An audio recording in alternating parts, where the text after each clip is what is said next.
د ننګرهار ملي تلویزیون درنو لیدونکو د راډیو قدرمنو اوریدونکو السلام علیکم. پام وکړئ د دې مهال خبرونو ته.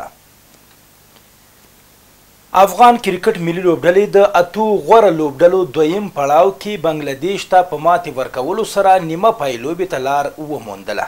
د دغې بریا نماندنې په موخه زرګونه ننګرهاري ځوانان د ښار واټونو ته راووتل او دغه خوشحالي یې ونمانځله. دوی جلال آباد ښار مخابراتو څلور لارې کې هغه سکرین ته راټول شوي او کرکټ لوبه ننداره کوي کوم چې د جلال آباد ښاروالۍ له لوري لګول شوی. کله چې نن افغان ملي لوبډلې بنګلادیش ته ماتې ورکړه او نیمه پای لوبې ته یې لاره ومونده، زرګونه ننګرهاري ځوانان د ښار واټونو او سړکونو ته راووتل او دغه خوښي په احساساتو سره ونمانځله.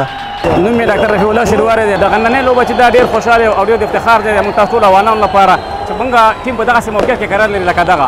موږ یو وخت کې داسې ارمان کړو چې خدای پاکه به دې موږ به کله چې دا ټول ټیمونو کې موږ راشو ماشاءالله اوس سوپر اتونه غیر فاینل ته سیمي فاینل ته ووتو. فاینل خو څه ان شاء الله چې فاینل ته هم د خیر ووتو وخت سره او ډېر د الله نه شکر دی، ډېر شکرګزار یو چې موږ په داسې حالات کې قرار لرو. نوم مې صدام دی د ننګرهار ولایت مرودات ولسوالۍ. انشاءالله موږ نن ډېره ښایسته لوبه وګټله او د هلکان چوک کې راټول دي بس مینوال دي. الحمدلله امنیت هم افغانستان کې برحاله ډېر ښایسته دی. د دایم مقایم د افغانستان اسلامي امارت لري. نو انشاءالله بریا زموږ د دغسې مشرانو او د کشرانو دعاګانې نو بریا زموږ ده. دوی ډېر د خوښۍ احساس کوي چې په ارامه فضا کې له نورو ځوانانو سره دغه بریا نمانځي.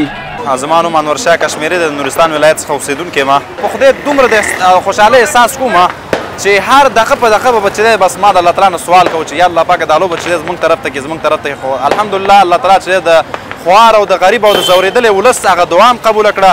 تل دې وي افغانستان، خوشحال دی افغانستان. مننه کوو د ملي تلویزیون نه چې هغه ځوانانو ته همداسې یو پروګرام برابروي د خوشحالۍ دپاره. خیر اوسې. مننه. سید حبیب سعادت داسې لوبه وه چې ډېر وارخطا شوي وو. شکر دی خدایه چې ومګټلو. دعاګانې هم د ټول ملت الله قبوله کړي.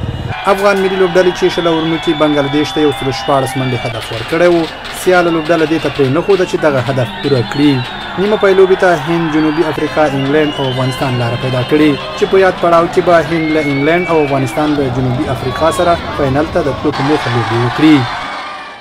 د جنوبي افریقا یو شمېر پانګوالو، علماو او د روغتیا برخې متخصصینو د ریاست الوزرا له اقتصادي مرستیال ملا عبدالغني برادر اخوند سره کتلي دي.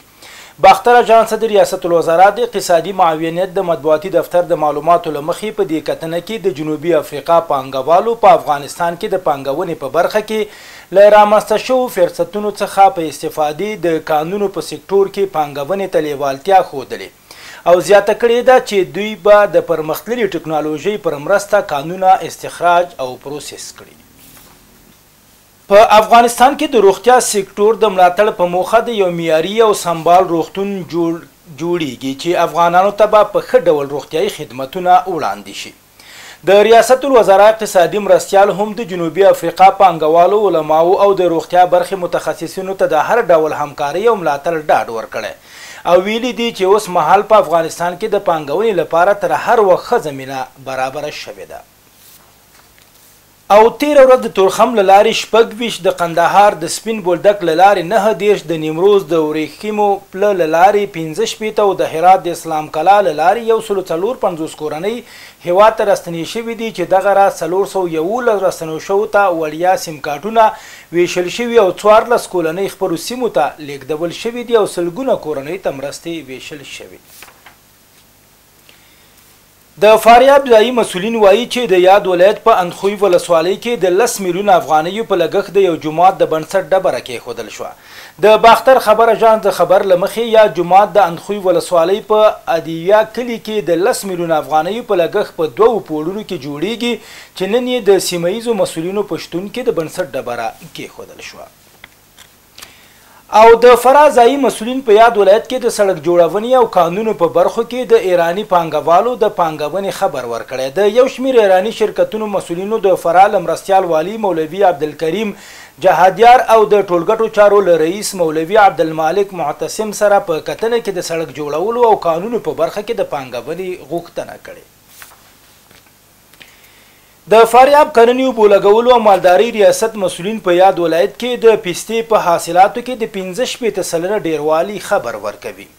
د یاد ولایت د طبعي پیښو د تنظیم امیر ملا محمد عارف نیازي د باختر اژانس خبرپاڼې ته ویلي دي چې په روان کال کې په یاد ولایت کې د پستې حاصلات 15% ډیر شوي او اساسي لاملونه یې د کرنې معیاري وسایلو څخه کار اخیستل، مناسبه اوبه او هوا ښودل شوي دي.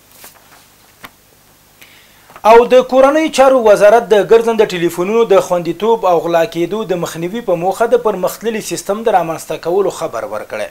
د یاد وزارت ویان مفتي عبدالمتین قانی له لوري باختر اطلاعاتي اژانس ته په راګل شوي خبرپاڼه کې ویل شوي دي چې د هیوادوالو د ګرځنده ټلیفونونو د ساتنې او خوندیتوب په موخه د کورنۍ چارو وزارت اړوند انتیک ریاست د ټلیفونونو په اړه ډیر منظم او پرمختللی الکترونیکي سیستم رامنځته کړی ترڅو پورې د هیوادوالو شخصي ټلیفونونه په بشپړه توګه خوندي شي. د ننګرهار ملي تلویزیون درنو لیدونکو د راډیو قدرمنو اوریدونکو ماته اجازه راکوئ تاسو ټول په پاک او سپېڅلي رب سپارم. الله مو مل شه. د خدای په امان.